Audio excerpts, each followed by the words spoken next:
Good morning everyone, welcome back to your channel academics. आज हम discuss करेंगे anti hypertensive drugs. Anti hypertensive drugs क्या होती हैं, हाइपरटेंशन क्या होता है, इस सारी चीज़ को हम डिस्कस करने वाले हैं।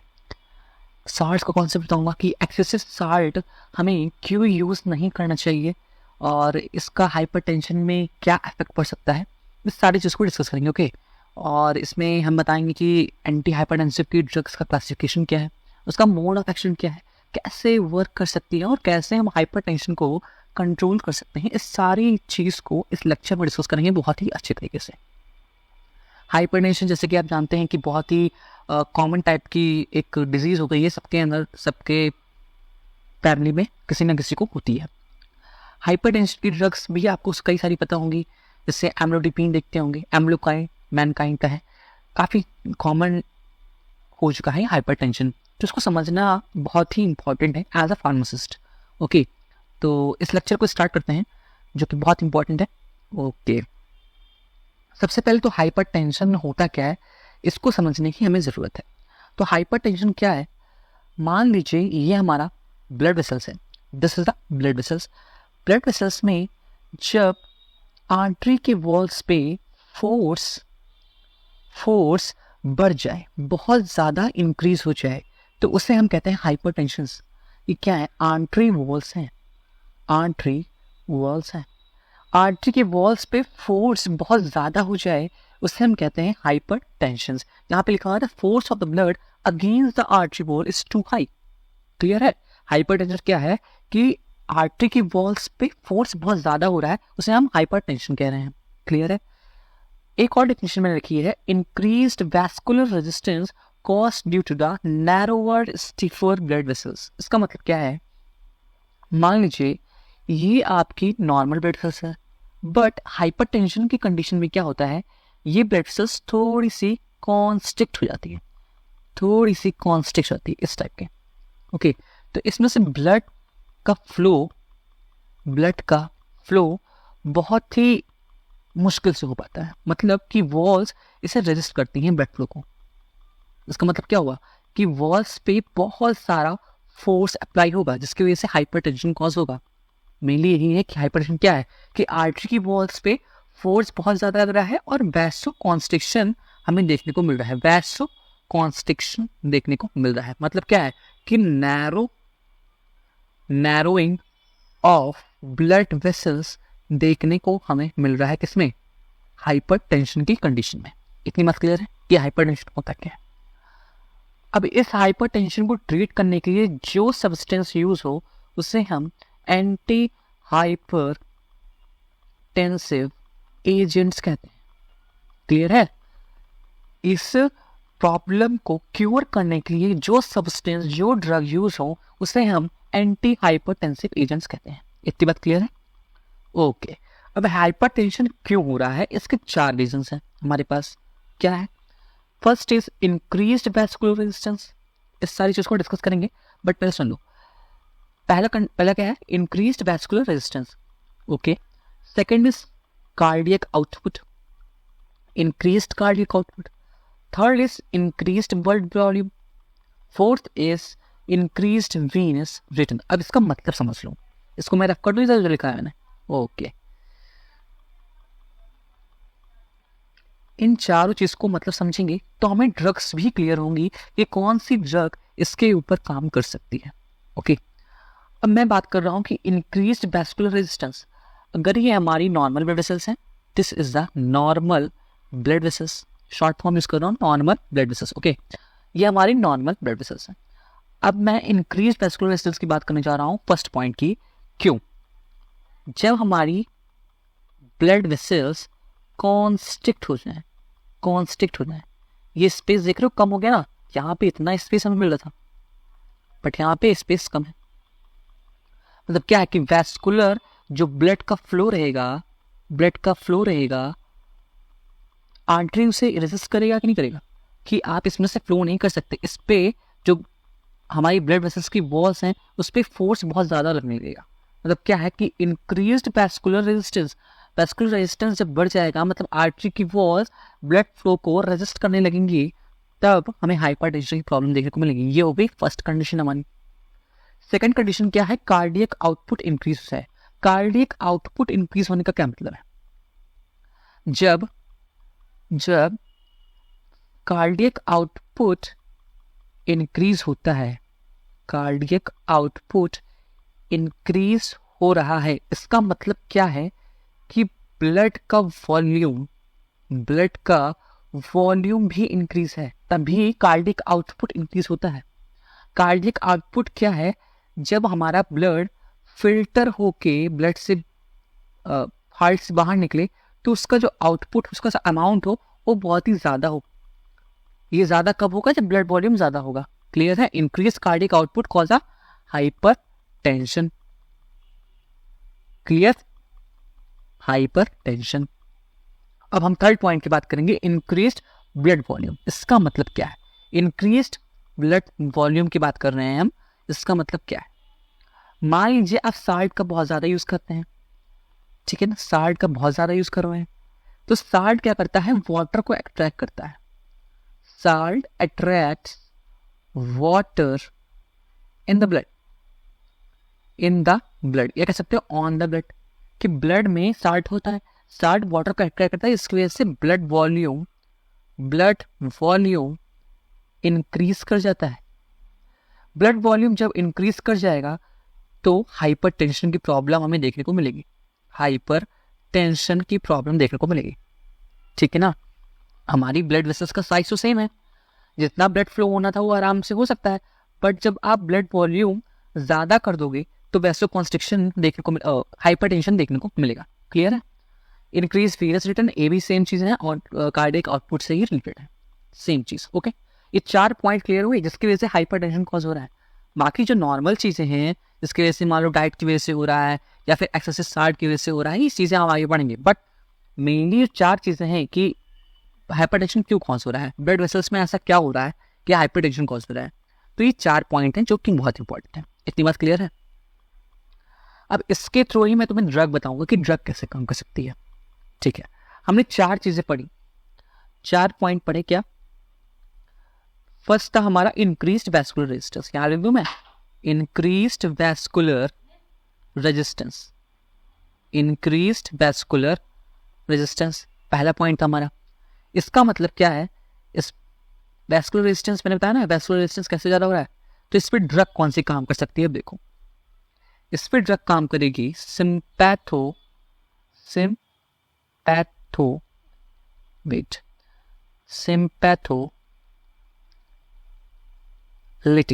सिंपैथोलिटिक की ड्रग काम करेगी। इस ड्रग को हम एक और नाम देते हैं सिंपैथेटिक इनहिबिटर्स। सिंपैथेटिक इनहिबिटर्स की ड्रग इस पे काम करेगी। सिंपैथेटिक इनहिबिटर से ड्रग क्या करेगी, कार्डियक आउटपुट को डिक्रीज कर देगी। आगे हम मोड ऑफ एक्शन पढ़ेंगे, सब सारी चीज क्लियर होंगी। अभी समझ लो कि जो इंक्रीज वैस्कुलर रेजिस्टेंस पे काम कर रही है या इंक्रीज कार्डियक आउटपुट काम कर रही है, या कह सकते हो कि इंक्रीज वीनस रिटर्न पे काम करेगी, इस कंडीशन को क्योर करने का काम करेगी। कौन सी ड्रग होगी, सिंपैथोलिटिक और सिंपैथेटिक इनहिबिटर्स की ड्रग होंगी। इसका एग्जांपल बता दूं मैं, एग्जांपल क्या है, बीटा ब्लॉकर्स की ड्रग। बीटा ब्लॉकर्स पे कौन सी ड्रग आती है, एग्जांपल किसको पता है, बीटा ब्लॉकर कौन सी ड्रग आती है, प्रोप्रानोलॉल। दूसरी काम करेंगी अल्फा ब्लॉकर्स। अभी मोड ऑफ एक्शन आगे पढ़ेंगे, सब सारी चीजें क्लियर हो जाएंगी। अल्फा ब्लॉकर्स पे कौन सी ड्रग आती है, प्राजोसिन। ये सारी चीजें आप क्लासिफिकेशन पढ़ोगे, बट यहाँ पे मैं एक बार रिमाइंड कराने के लिए वहाँ पे इजी हो जाएगा, इसलिए यहाँ बता रहा हूँ, ठीक है ना। बीटा ब्लॉकर्स हो गई, अल्फा ब्लॉकर्स हो गई, एक और ड्रग काम करती है कौन सी, central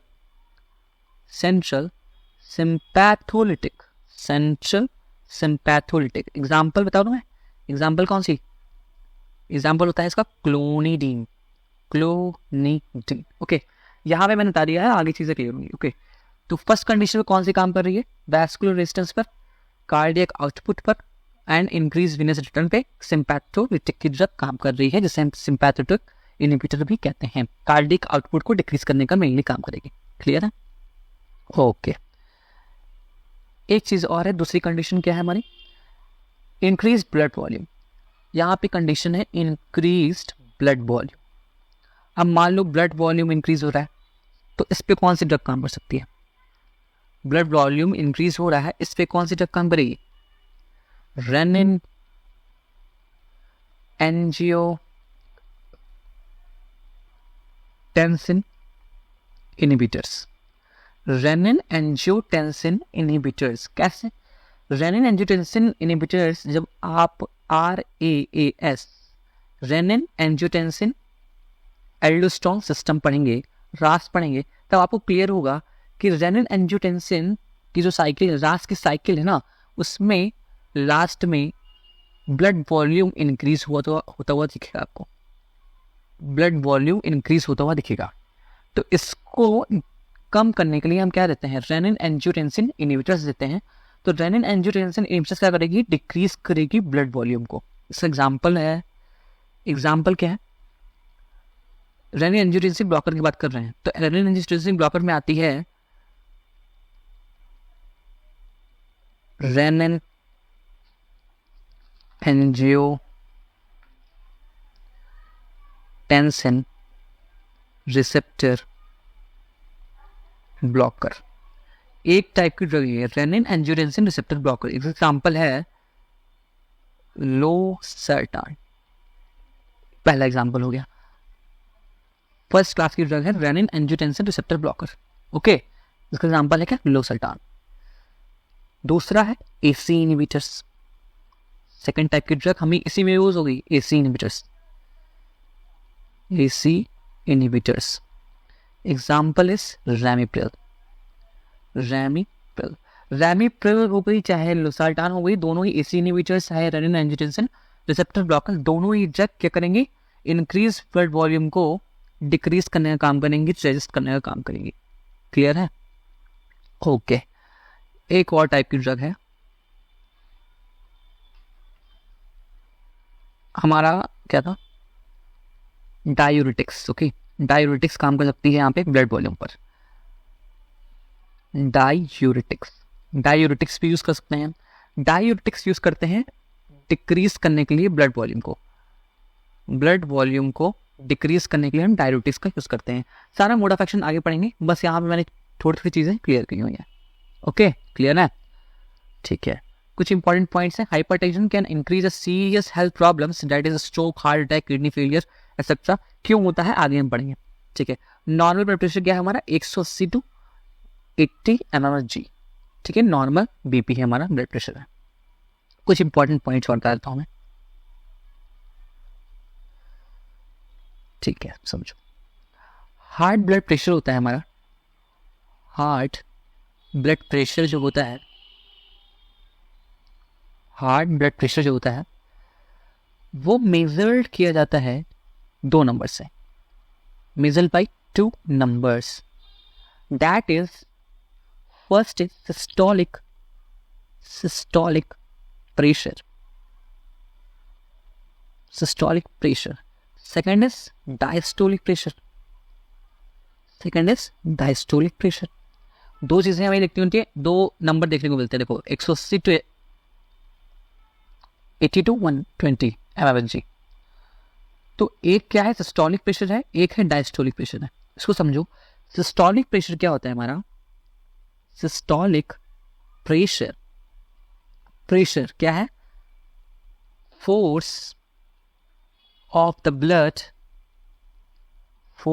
blood when heart beats, जब हार्ट हमारा कॉन्ट्रैक्ट करता है या फिर बीट करता है, कह सकते हो, तब जो ब्लड का फोर्स होता है उसे हम कहते हैं सिस्टोलिक प्रेशर। सिस्टोलिक प्रेशर क्या है? Force of the blood when the heart beats, okay, clear. दूसरा क्या है? डायस्टोलिक प्रेशर क्या है?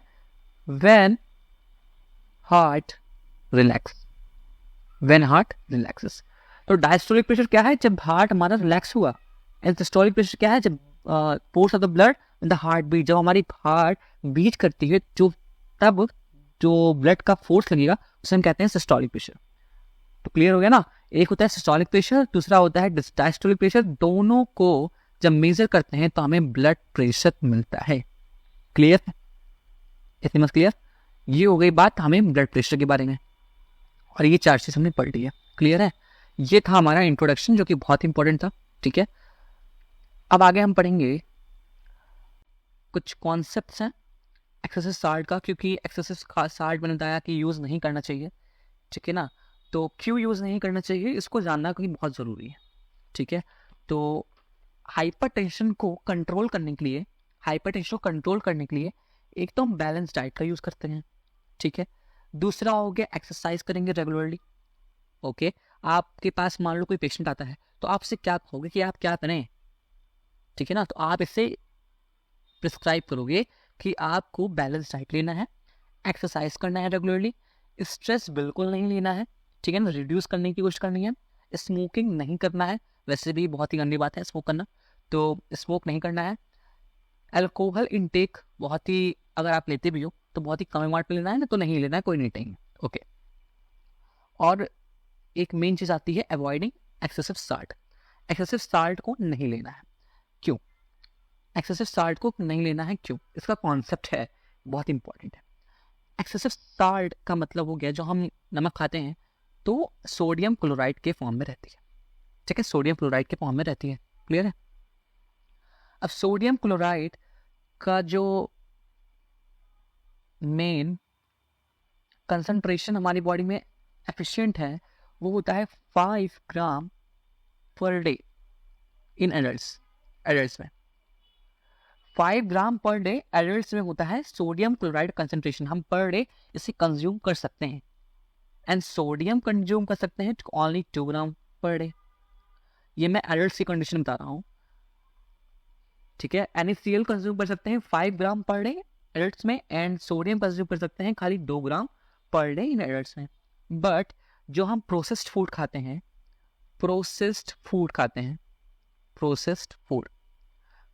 खाते हैं तो उसमें साल्ट होता है, contains salt as a preservative,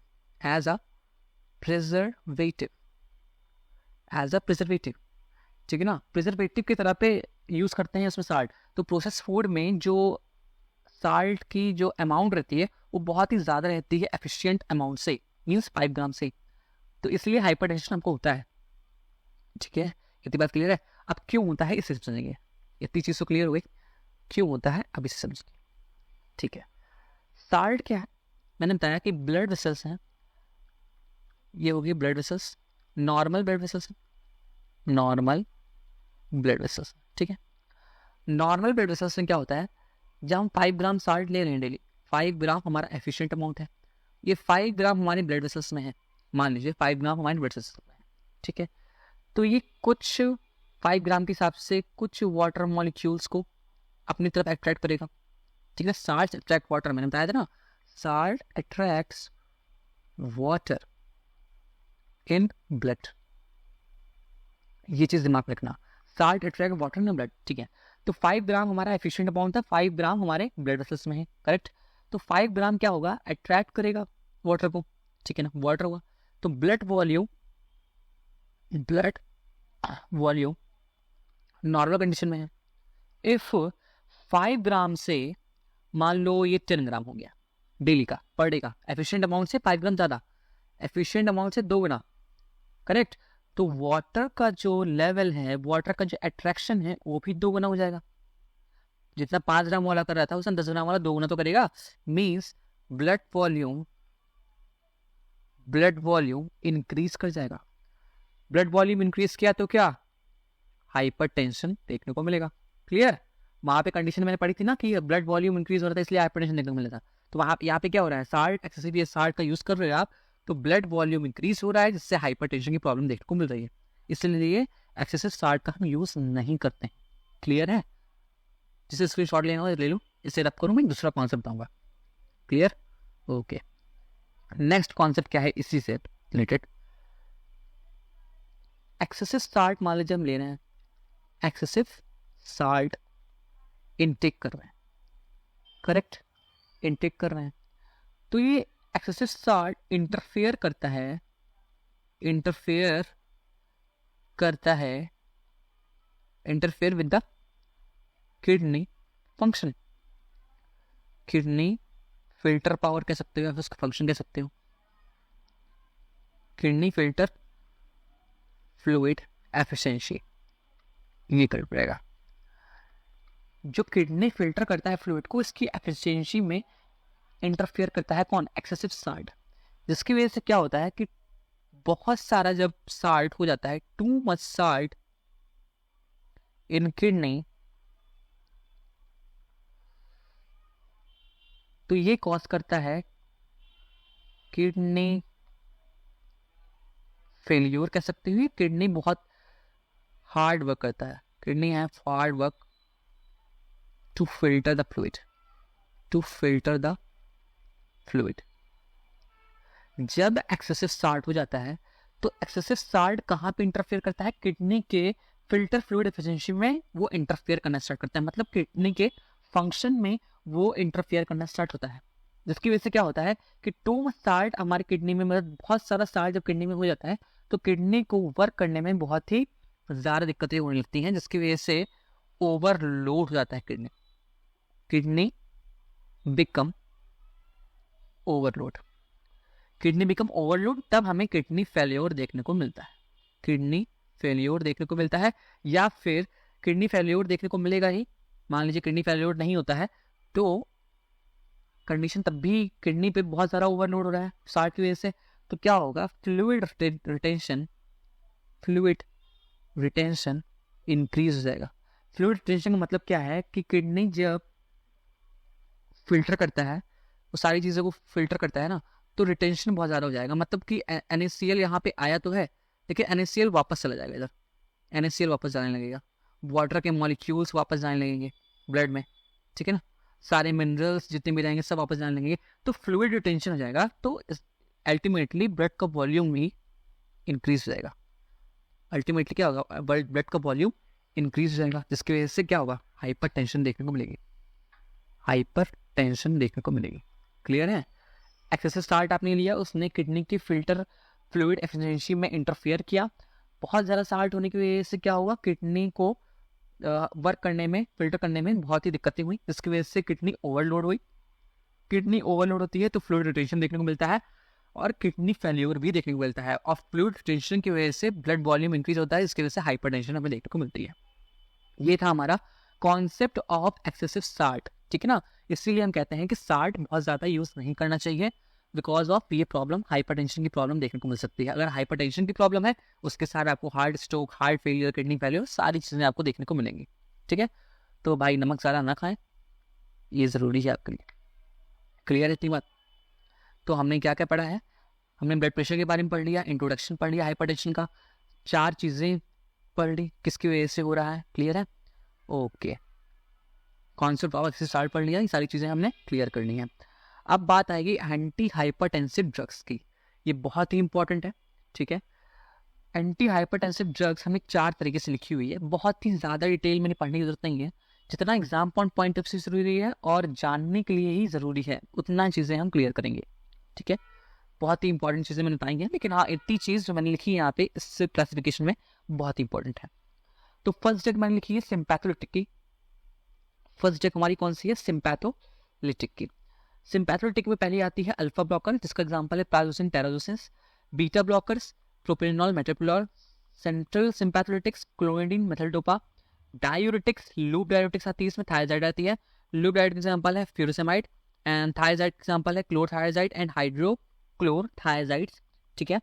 third is renin angiotensin blocker.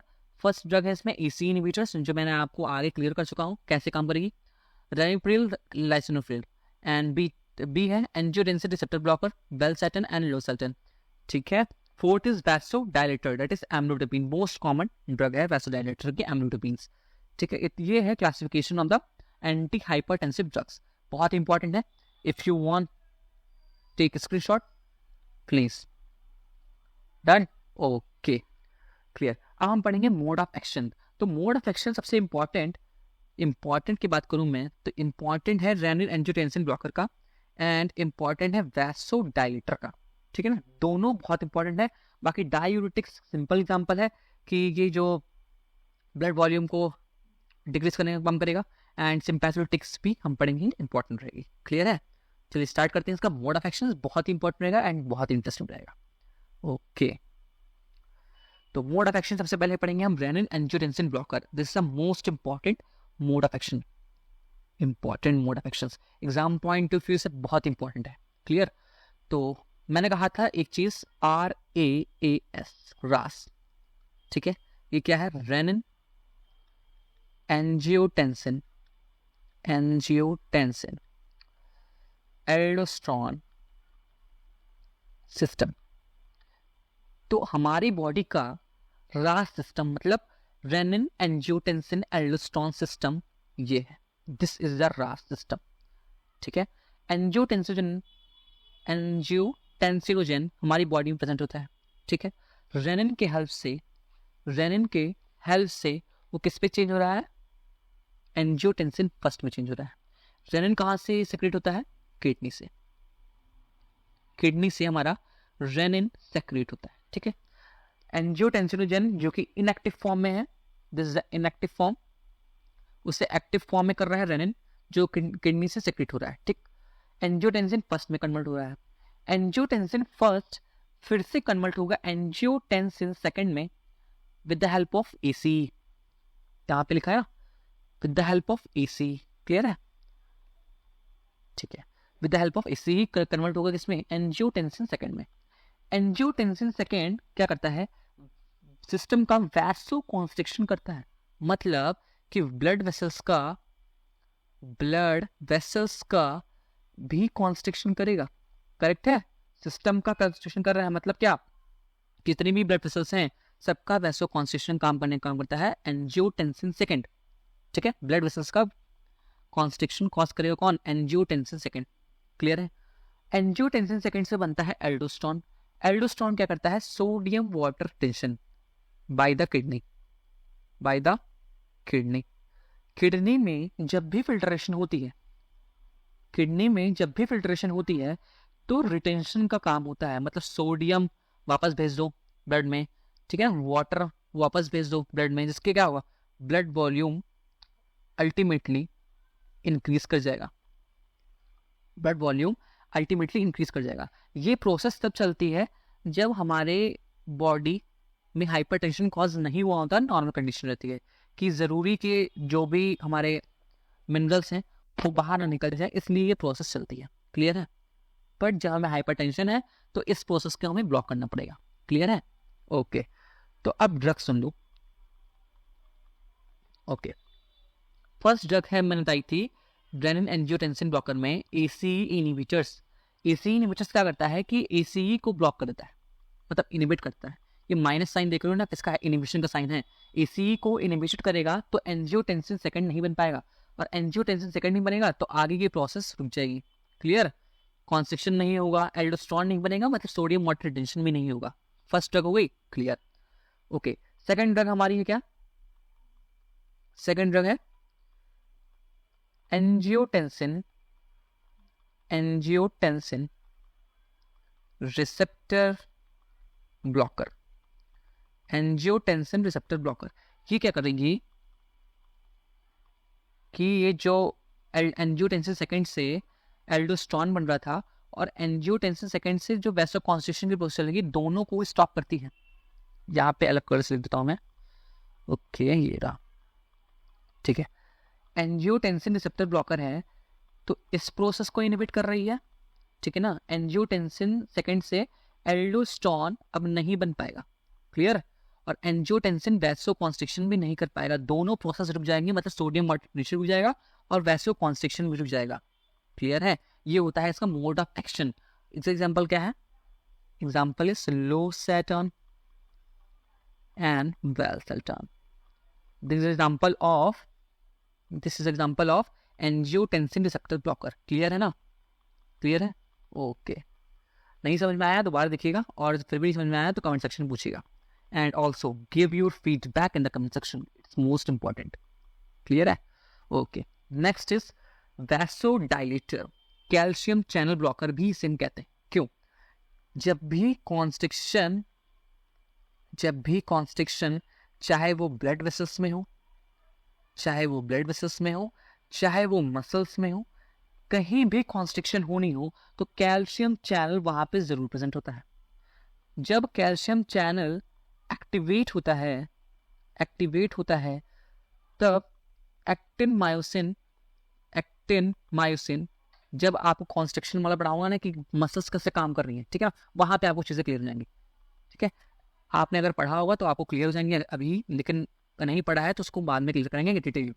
अभी समझ लो कि कैल्शियम चैनल जब भी कॉन्स्ट्रक्शन कहीं में होना होता है, चाहे वो ब्लड वेसल्स में हो, चाहे वो मसल सेल में हो, ठीक है ना, वहां पे कैल्शियम चैनल प्रेजेंट होता है। जब वो कैल्शियम चैनल एक्टिवेट होता है तब एक्टिन मायोसिन आपस में इंटरेक्ट करते हैं और तभी कॉन्स्ट्रिक्शन हो पाता है। कॉन्स्ट्रिक्शन कह लो या फिर कॉन्ट्रैक्शन कह लो, ठीक है ना, कॉन्ट्रैक्शन और कॉन्स्ट्रिक्शन दोनों, कॉन्ट्रैक्शन हो पाता है। इतनी बात क्लियर है। कैल्शियम चैनल ओपन होगा, एक्टिवेट होगा, तभी एक्टिन मायोसिन रिएक्ट कर पाएंगे, इंटरेक्ट कर पाएंगे और तभी कॉन्ट्रैक्शन की प्रोसेस चलेगी, चाहे वो ब्लड वेसल्स में हो, चाहे वो मसल सेल में हो। क्लियर है। तो वैसोडायलेटर की जो ड्रग है, एग्जाम्पल क्या है इसका, amlodipine. Amlodipine is example of vasodilator, means calcium channel blocker. Clear है। तो वैसोडायलेटर और कैल्शियम चैनल ब्लॉकर एम्लोडिपिन क्या करेगी, ब्लॉक्स करेगी कैल्शियम चैनल को on smooth muscles of blood vessels. Clear. By blocking this, actin myosin doesn't interact, so ultimately vasoconstriction has been blocked. Clear है। Most common example है, most common drug भी है amlodipine, जो कि maximum use होती है। Clear. Next हम पढ़ेंगे sympatholytics. Sympatholytics also known as sympathetic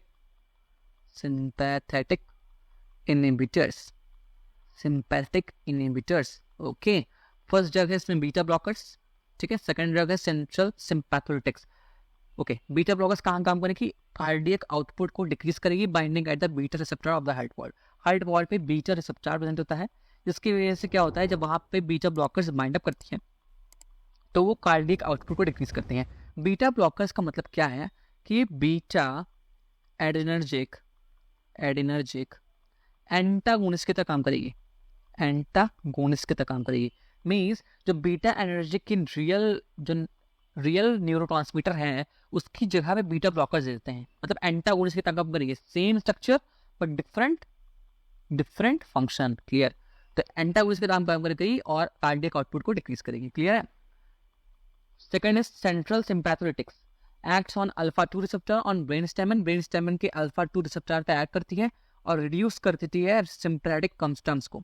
सिंपैथोलिटिक्स हैं, मतलब क्या है, सिंपैथेटिक इनहिबिटर्स है, जो कि सिंपैथेटिक टर्म्स आ रहे हैं कि भाई कार्डियक आउटपुट को इंक्रीज करना है, कार्डियक आउटपुट नॉर्मल रहना है, तो उस पर जाके ये एक्ट करेगी सेंट्रल सिंपैथोलिटिक्स, ठीक है, अल्फा 2 रिसेप्टर पे, और उसको कार्डियक आउटपुट को डिक्रीज कर देगी। ये था हमारा मोड ऑफ एक्शन। 3 मैंने पढ़े हैं। डायबिटीज का ही सिंपल है कि हाँ ब्लड वॉल्यूम को डिक्रीज कर देगी। क्लियर है। तो सिंपैथोलिटिक्स, वैसोडायलेटर्स एंड रेनिन एंजियोटेंसिन ब्लॉकर, ये मोस्ट इंपॉर्टेंट था एग्जाम पॉइंट ऑफ व्यू से, एंड वैसे भी बहुत इंपॉर्टेंट है। क्लियर है। एंड सारी चीज़ें एंटी हाइपरटेंसिव ड्रग्स एंड काफ़ी चीज़ें मैंने क्लियर कर दी हैं इसमें। जो भी डाउट हो आप पूछ सकते हैं कमेंट सेक्शन में, and also give your feedback in the comment section and subscribe to channel, share this, like this. मिलते हैं नेक्स्ट लेक्चर में, बहुत इंपॉर्टेंट रहेगा। And join Telegram for the PDF notes and facts and knowledge. Thank you.